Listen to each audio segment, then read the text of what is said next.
जय हिंद दोस्तों। तो आज का हमारा टॉपिक है खान सर का पॉकेट जीके जो है उसका मेडाइवल हिस्ट्री, प्राचीन हिस्ट्री को, एंशियंट हिस्ट्री को हम लोग कंप्लीट कर चुके हैं लोग, और इस वीडियो में मेडाइवल हिस्ट्री कंप्लीट किया जाएगा। तो चलिए शुरू करते हैं लोग। इस्लाम का उदय तथा अरब आक्रमण। टॉपिक का नाम है इस्लाम का उदय तथा अरब आक्रमण। 22 अप्रैल 570 ईस्वी से लेकर 8 जून 632 ईस्वी तक, कितने 62 वर्षों तक कुरान के धार्मिक कानून को जवाबित कहा गया है। क्या कहा गया है?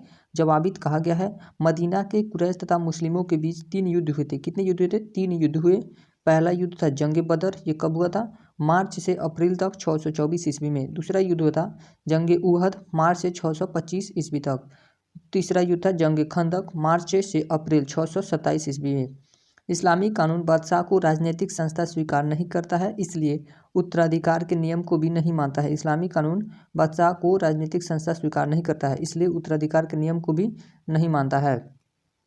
अब है मोहम्मद बिन कासिम से पहले अरबों के 2 असफल आक्रमण भारत पर हुए थे। मोहम्मद बिन कासिम से पहले अरबों ने भारत पर 2 आक्रमण किए थे जो असफल थे। पहला आक्रमण था 711 ईस्वी में हुआ था, जो किसने किया था? उबैदुल्ला के नेतृत्व में हुआ था। ये भी असफल आक्रमण था। फिर दूसरा था 711 ईस्वी में ही, वो बुदैल के नेतृत्व में हुआ था। ये भी असफल आक्रमण था। मोहम्मद बिन कासिम ने 712 ईस्वी में, कब? 712 ईस्वी में मकरान के रास्ते स्थल मार्ग से, किस मार्ग से आया था? स्थल मार्ग से भारत पर हमला किया था। कासिम ने जिन स्थानों पर आक्रमण किया, कासिम ने जो स्थान पर आक्रमण किया था वो था देवल, नेऊन, शेहवान, शीशम, रावर, ब्राह्मणवाद, आलोर, मुल्तान। राजा दाहिर की मृत्यु रावर के युद्ध में हुई थी। राजा दाहिर की मृत्यु किस लड़ाई में हुई थी? तो रावर की लड़ाई में हुई थी। कासिम ने दाहिर की कितनी पुत्रियाँ थी? तो दाहिर की 3 पुत्रियाँ थी। कौन कौन?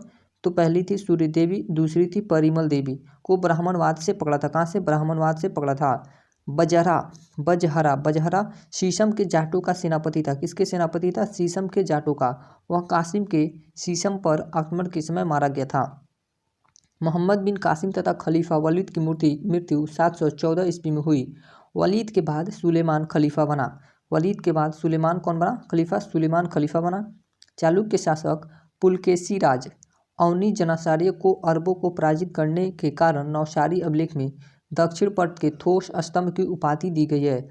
कौन सी उपाधि दी गई है? तो दक्षिण पथ के ठोस स्तंभ की उपाधि दी गई है। जजिया कर लगाने वाला प्रथम शासक मोहम्मद बिन कासिम था। जजिया कर सबसे पहले किसने लगाया था? तो मोहम्मद बिन कासिम ने लगाया था। ये अंडरलाइन कीजिएगा, ये इंपॉर्टेंट लाइन है। जजिया कर लगाने वाला प्रथम शासक मोहम्मद बिन कासिम था। भारत पर अरबों का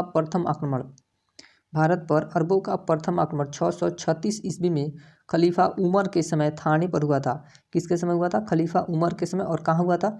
थाने स्थान है, थाने पे हुआ था। पश्चिम से भारत में प्रवेश करने के 3 स्थल मार्ग थे।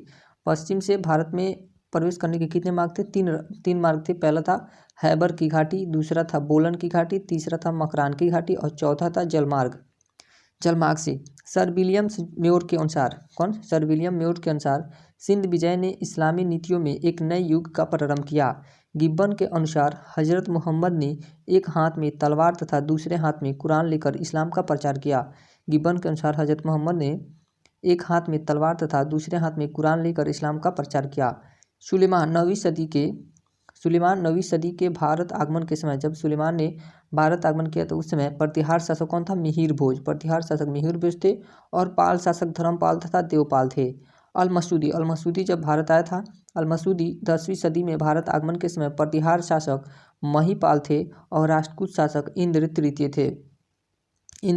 थे। अब अरब आक्रमण खत्म हो गया हम लोग का। अब है तुर्की आक्रमण पढ़ना है। तुर्की आक्रमण दूसरा टॉपिक है।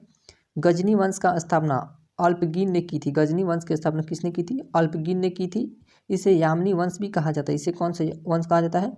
यामनी वंश भी कहा जाता है। सुबुक्तगीन अल्पतगीन का एक दास था जो बाद में उसका दामाद भी बना। वह 977 ईस्वी में गजनी के सिंहासन पर बैठा। कब गजनी के सिंहासन पर बैठा? 977 ईस्वी में। सुबुक्तगीन की मृत्यु 999 ईस्वी के समय उसके साम्राज्य में अफगानिस्तान, खुरासान, बल्ख तथा भारत के पश्चिमोत्तर प्रदेश सम्मिलित थे। महमूद गजनवी सुबुक्तगीन का पुत्र था। महमूद गजनवी कौन था? सुबुक्तगीन का पुत्र था। वह सुल्तान की पदवी धारण करने वाला प्रथम शासक था। सुल्तान की पदवी धारण करने वाला प्रथम शासक कौन था? महमूद गजनवी था। सुल्तान की पदवी धारण करने वाला प्रथम शासक था। बगदाद के खलीफा कौन था? अल कादिर बिल्ला। बगदाद के खलीफा अल कादिर बिल्ला ने उसे यामीन-उद-दौला तथा अमीन उल मिल्लत की उपाधि दी थी। किसने? अल कादिर बिल्ला ने अमीन-उद-दौला और अमीन उल मिल्लत की उपाधि किसे दी थी? महमूद गजनवी को। महमूद गजनवी के आक्रमण के समय भारत की स्थिति। मुल्तान करमातिस या फतेह।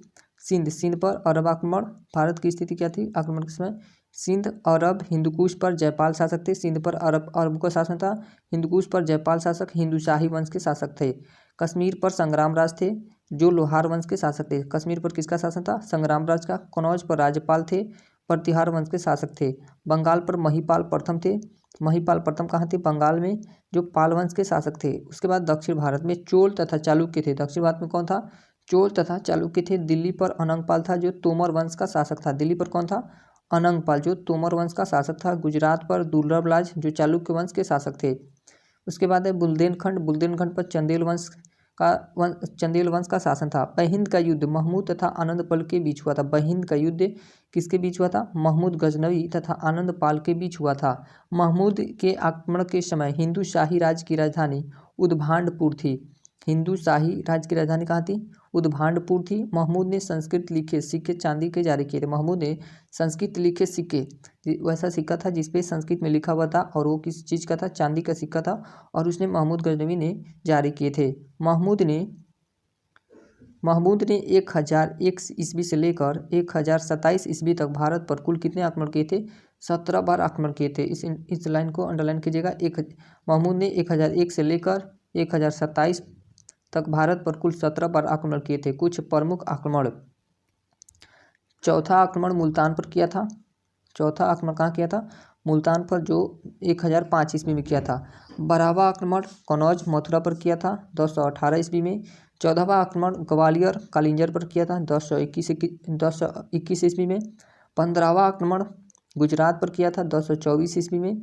16वां आक्रमण सोमनाथ मंदिर, जो शिव मंदिर थी। सोमनाथ मंदिर कैसी मंदिर थी? शिव मंदिर, शिव जी की मंदिर थी, जो 1025 ईस्वी में आक्रमण किया था। अंतिम आक्रमण 17वां था इसका, सिंध और मुल्तान पर किया था 1027 ईस्वी में। और उसके बाद कश्मीर 1015 से लेकर 1016 ईस्वी तक। महमूद की सेना में हिंदू सेवंत राय तथा तिलक भी शामिल थे। कौन थे? महमूद की सेना में सेवंत राय तथा तिलक भी शामिल थे। महमूद के प्रमुख दरबारी साहित्यकार, महमूद गजनवी के प्रमुख दरबारी साहित्यकार कौन कौन से थे? तो पहला था अलबरूनी। पहला कौन था? अलबरूनी। उसके बाद उतबी, बैहाकी, फिरदौसी, जारीतुशी, उनसूरी, असजदी तथा फारूकी आदि थे। भारत में तुर्की राज्य की स्थापना का श्रेय मोहम्मद गौरी को है। भारत में तुर्की राज्य की स्थापना किसे जाता है? तो मोहम्मद गौरी को जाता है। इसको भी अंडरलाइन कीजिएगा। भारत में तुर्की राज्य की स्थापना का श्रेय मोहम्मद गौरी को जाता है। उसने भारत पर पहला आक्रमण 1175 ईस्वी में मुल्तान पर किया था। कहाँ पे किया था? मुल्तान पे किया था। गौरी का दूसरा आक्रमण कहाँ हुआ था? 1178 ईस्वी में गुजरात पर हुआ था। इस बार उसे भीम द्वितीय की सेना से हार का मुख देखना पड़ा था। जब मोहम्मद गौरी दूसरा आक्रमण किया 1178 ईस्वी में गुजरात पर, तो वहाँ का शासक कौन था? भीम द्वितीय। और भीम द्वितीय ने मोहम्मद गौरी को हरा दिया। इस समय गुजरात पर चालुक्य राजा मूलराज द्वितीय का शासन था। गुजरात पर किसका शासन था? मूलराज द्वितीय का। गौरी की हत्या 13 मार्च 1206 ईस्वी को गोखरों ने सिंधु के किनारे दमशक नामक स्थान पर की थी। कहाँ पे? मोहम्मद गौरी की हत्या कहाँ हुई थी? दमशक नामक स्थान पर हुई थी। गौरी ने भारत पर आक्रमण के गोमल दर्रे से होकर सिंध पहुंचने वाले मार्ग को अपनाया था। गौरी की सेना के प्रमुख सेनापति खारबक, खरमेल, इलाह, मुकलवा, याल्दोज, कुबाचा तथा ऐबक थे। गौरी की सेना के प्रमुख सेनापति कौन कौन थे? इसमें से आगे इन लोगों के बारे में पढ़ना है, जैसे याल्दोज के बारे में पढ़ना है, कुबाचा के बारे में पढ़ना है और ऐबक के बारे में पढ़ना है। तराइन के द्वितीय युद्ध में राजपूत सेना की कमान गोविंद राय, खांडे राय तथा बदमसा रावल के हाथों में थी। इख्तियारुद्दीन बख्तियार खिलजी ऐबक की सेना का एक सरदार था। इसने 1202 ईस्वी में 2 ईस्वी के अभियान के दौरान नालंदा तथा विक्रमशिला विश्वविद्यालयों को नष्ट कर दिया। किसने विक्रमशिला और विश्वविद्यालय को नष्ट किया था? बख्तियार खिलजी ने। मोहम्मद गौरी को सोने के सिक्कों पर लक्ष्मी तथा चांदी नंदी के चित्र थे। मोहम्मद गौरी के सोने के सिक्के पर किसके चित्र मिलते हैं? लक्ष्मी तथा नंदी के चित्र मिलते हैं। जिसके उल्टी तरफ देवनागरी लिपि में मोहम्मद बिन शाम अंकित था। क्या था? मोहम्मद बिन शाम अंकित था। गौरी ने 56 ग्रेन वजनी एक अन्य सिक्का देहलीवाल चलाया था। 56 ग्रेन का सिक्का क्या था? देहलीवाल नाम था। 64 ग्रेन से 66.5 ग्रेन वजन के सोने के सिक्के चलाए जिस पर लक्ष्मी की आकृति थी। तांबे के सिक्के का वजन, गौरी के तांबे का सिक्के का वजन कितना था? 37.8 ग्रेन से लेकर 48 ग्रेन तक होता था। उत्तर भारत पर तुर्कों की विजय का एक महत्वपूर्ण पहलू नगरीय क्रांति थी। ये किसने कहा था? प्रोफेसर मोहम्मद हबीब ने कहा था कि उत्तर भारत पर तुर्कों की विजय का एक महत्वपूर्ण पहलू नगरीय क्रांति थी। लाहौर में गजनी वंश का अंतिम शासक गजनी वंश का अंतिम शासक कौन था? खुसरो मलिक था। तथा गजनी में इस वंश का अंतिम शासक अरसलान था। लाहौर में कौन था? खुसरो मलिक, और गजनी में था ये अरसलान था। गौरी पूर्ण रूप से 1203 ईस्वी में सुल्तान बना। गौरी पूर्ण रूप से कब सुल्तान बना था? तो 1203 ईस्वी में तुर्कों से लगातार पराजित होने पर हरिराज चौहान ने आत्महत्या कर ली। किसने आत्महत्या कर ली थी? तुर्कों से लगातार पराजित हरिराज चौहान ने। अब है तीसरा लेसन हम लोग का मेडाइवल हिस्ट्री का, दिल्ली सल्तनत है।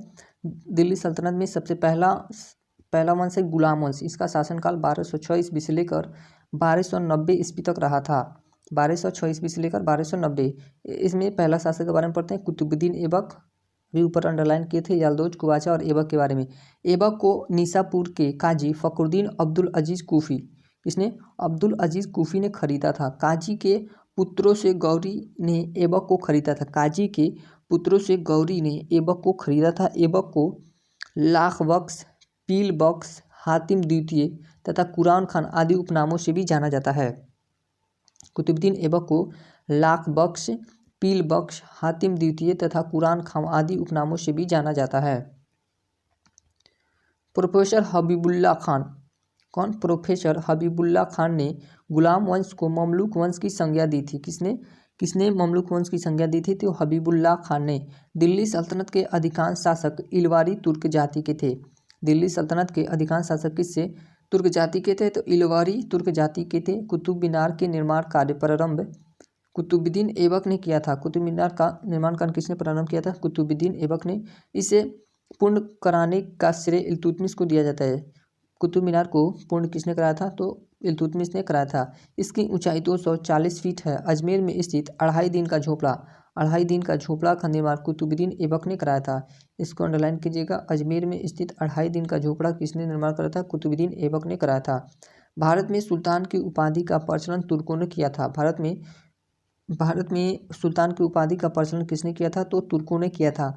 गौरी की मृत्यु के पश्चात ऐबक उसके भारतीय प्रदेशों का शासक हुआ तथा 25 जून 1206 ईस्वी को सिंहासनारूढ़ हुआ। लाहौर ऐबक की राजधानी थी। ऐबक की राजधानी कहाँ थी? तो लाहौर थी। ऐबक की राजधानी लाहौर थी। उसके राज्य को 1208 ईस्वी में गजनी के शासक महमूद द्वितीय ने मान्यता प्रदान की। ऐबक ने ताजुद्दीन याल्दोज की पुत्री से विवाह किया। ऐबक ने किससे विवाह किया था? ताजुद्दीन याल्दोज की पुत्री से विवाह किया तथा नासिरुद्दीन कुबाचा से अपनी बहन का विवाह किया। ऐबक की मृत्यु 1210 ईस्वी में चौगान पोलो खेलते समय, चौगान किसे कहते हैं? पोलो को चौगान कहते हैं। खेलते समय घोड़े से गिरकर हुई। ऐबक की मृत्यु कैसे हुई थी? चौगान खेलते समय हो गई थी। उसे लाहौर में दफनाया गया था।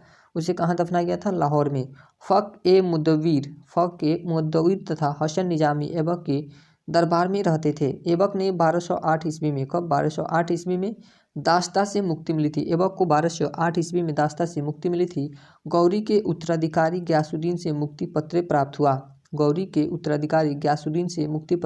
हुआ था। अब है इल्तुतमिश। इसके बाद आता है इल्तुतमिश। इल्तुतमिश का शासनकाल 1211 ईस्वी से लेकर 1236 ईस्वी तक रहा था।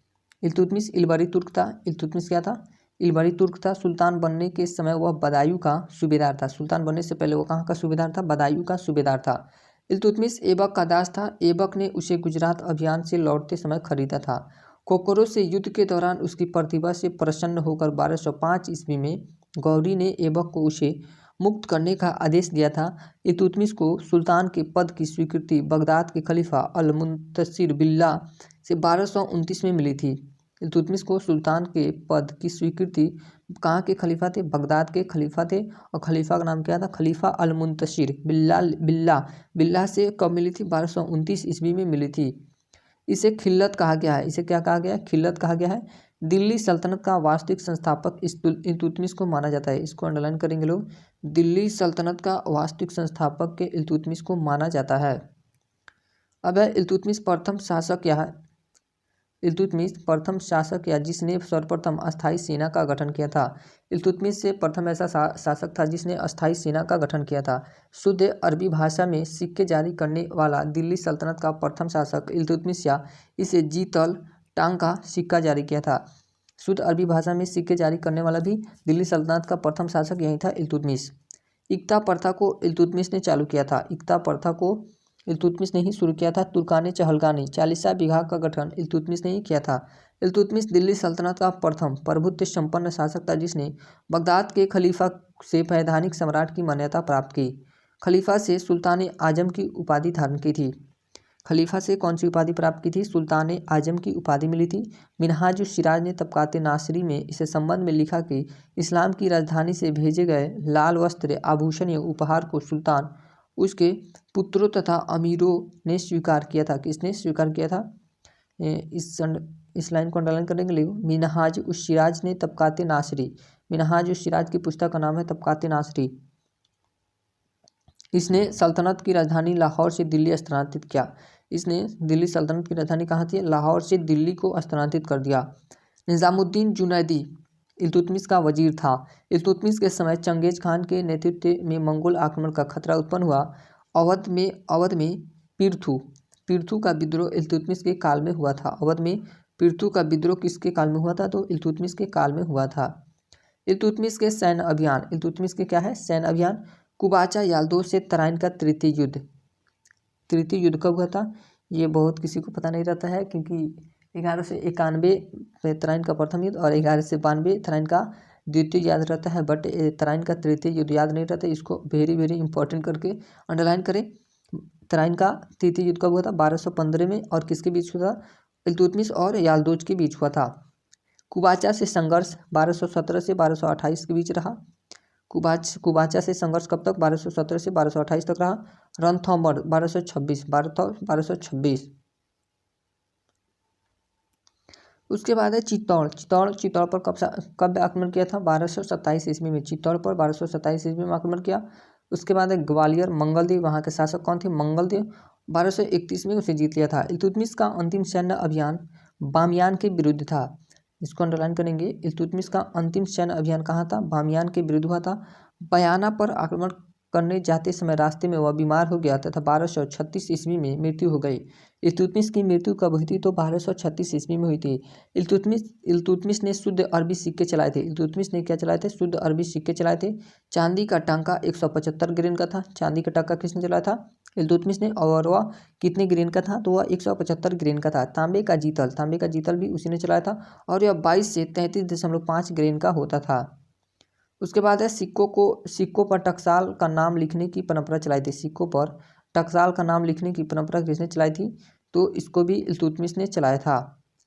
अब है मिस्र धातु के सिक्कों पर देवनागरी लिपि का प्रयोग हुआ है। मिस्र धातु के सिक्कों पर किस लिपि का प्रयोग हुआ है? तो देवनागरी लिपि का प्रयोग हुआ है। इल्तुतमिश ने 1231 से लेकर 32 ईस्वी में कुतुब मीनार का निर्माण कार्य पूरा करवाया। भारत में सबसे पहला मकबरा इल्तुतमिश ने ही बनवाया था। भारत में सबसे पहला मकबरा किसने बनवाया था? तो इल्तुतमिश ने ही बनवाया था। इसे सुल्तानगढ़ी पुत्र नासरुद्दीन मोहम्मद का मकबरा कहते हैं। इसे क्या कहते हैं? इसका पुत्र था नासरुद्दीन महमूद का मकबरा कहते हैं। दिल्ली में मदरसा ए मुअज्जी दिल्ली में मदरसा मुअज्जिज तथा बदायूं में नासरी मदरसा इल्तुतमिश ने ही बनवाए। R.P. त्रिपाठी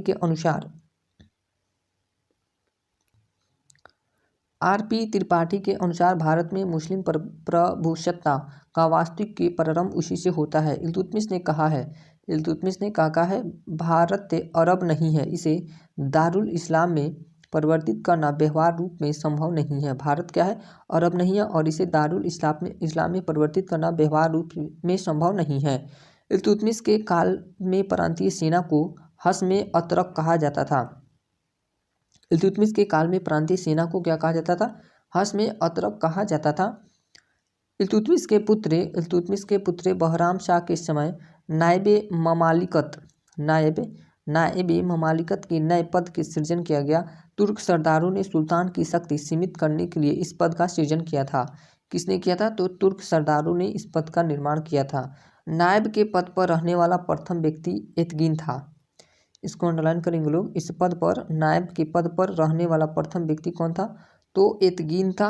इल्तुतमिश का मानक सिक्का टंका था और चांदी का टंका का वजन 175 ग्रेन होता था। उसने मिश्रित धातु का एक सिक्का बीलन भी चलवाया था।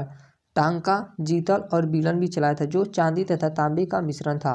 एक अन्य सिक्का अदल, ये चौथा सिक्का है अदल, 8 ग्रेन भी चलाया था। 8 ग्रेन का होता था अदल।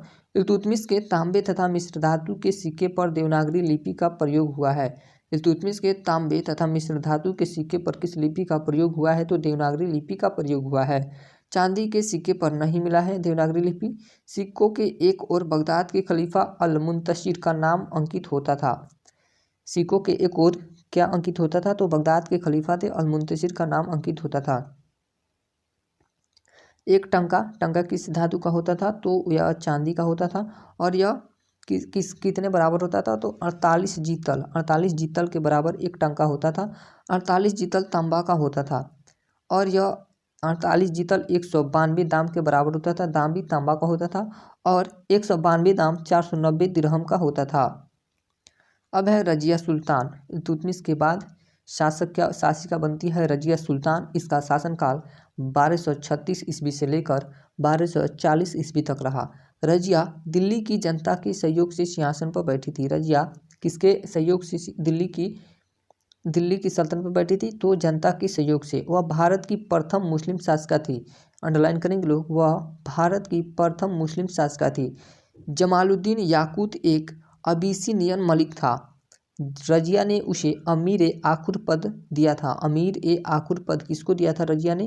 तो जमालुद्दीन याकूत को अमीर ए आखुर का पद दिया था। कुछ लोग रजिया और याकूत के बीच प्रेम संबंधों का भी आरोप लगाते हैं। कुछ लोग कहते हैं कि रजिया सुल्तान और याकूत के बीच प्रेम प्रसंग चलता था। रजिया बेगम का पतन का प्रमुख कारण उसका महिला होना है।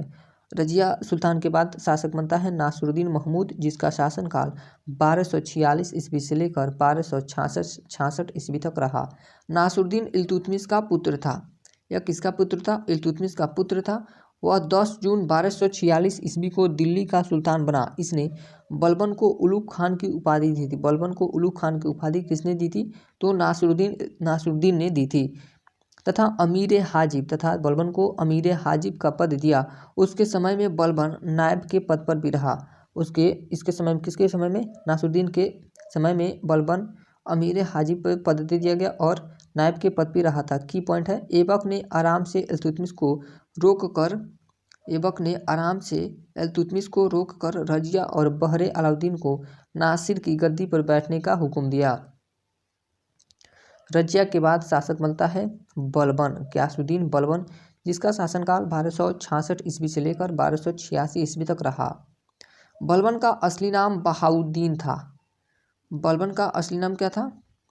बहाउद्दीन था। वह इल्तुतमिश का गुलाम था। वह किसका गुलाम था? तो इल्तुतमिश का गुलाम था और इलबरी जनजाति का तुर्क था। और यह किस जनजाति का तुर्क था? तो इलबरी जनजाति का तुर्क था। 1249 ईस्वी में बलबन ने अपनी पुत्री का विवाह सुल्तान नासिरुद्दीन से किया। इस अवसर पर उसे उलुग खान की उपाधि तथा नायबे मामलिकात का पद हासिल हुआ था। कौन सा पद? नायब ममलिकात का पद हासिल हुआ था। दिल्ली सल्तनत का सबसे निरंकुश शासक बलबन था। दिल्ली सल्तनत का अंडरलाइन करेंगे लोग। दिल्ली सल्तनत का सबसे निरंकुश शासक कौन था? तो बलबन था, जिसने अपने विरोधियों का दमन करने के लिए दृढ़ एवं सीमांत नीति का अनुसरण किया। इसको भी अंडरलाइन करेंगे लोग। बलबन ने किस नीति का अनुसरण किया था? तो दृढ़ एवं सीमांत नीति का अनुसरण किया था। आयरन ऑफ ब्लड, आयरन लोहे एवं रक्त की नीति, इसको भी अंडरलाइन करेंगे। लोहे एवं रक्त की नीति का अनुसरण बलबन ने ही किया था। रक्त एवं लौ की नीति का अनुसरण बलबन ने ही किया था।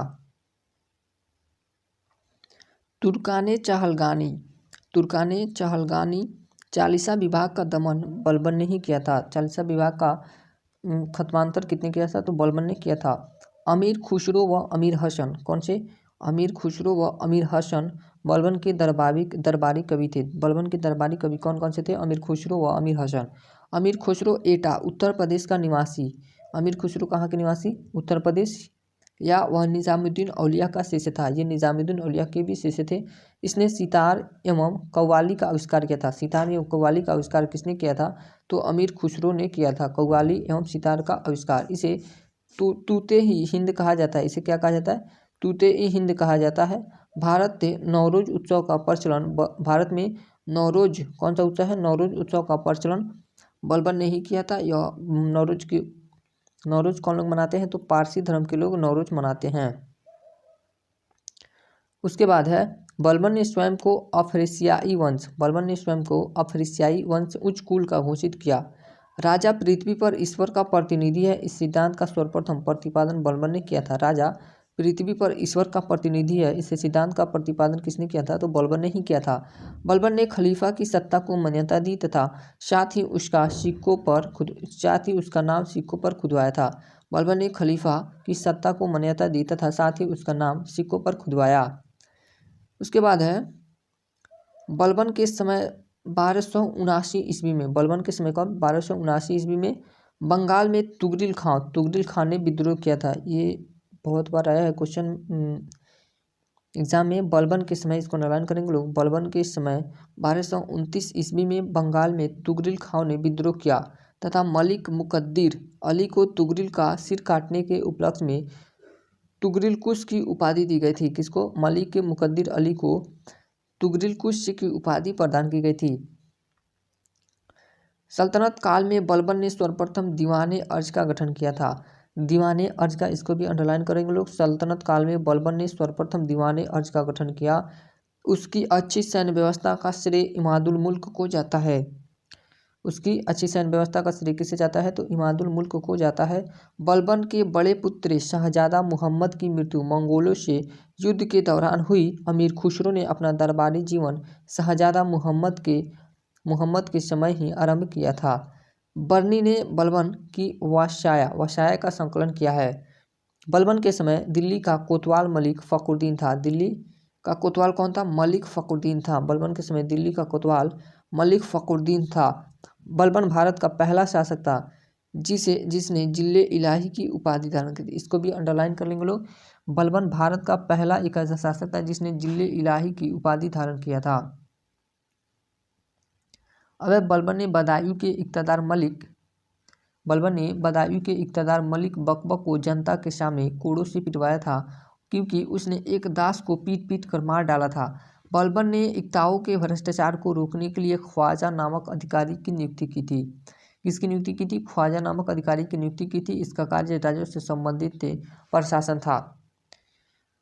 गुलाम वंश के शासक के बारे में देखते हैं लोग। तो पहला शासक हो जाता है ऐबक, जिसका शासनकाल 1206 से लेकर 1210 ईस्वी तक रहा। दूसरा शासक होता है आराम शाह।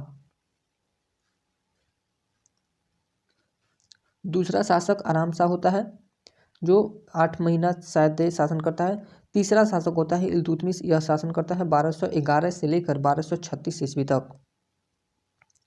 उसके बाद राजा बनता है रुकनुद्दीन फिरोज। कौन बनता है? रुकनुद्दीन फिरोज। इसका भी शासनकाल ज़्यादा दिन तक नहीं रहा था। उसके बाद बनती है रजिया। रजिया का शासनकाल लगभग 4-5 साल तक रहा था, 1236 ईस्वी से लेकर 1240 ईस्वी तक।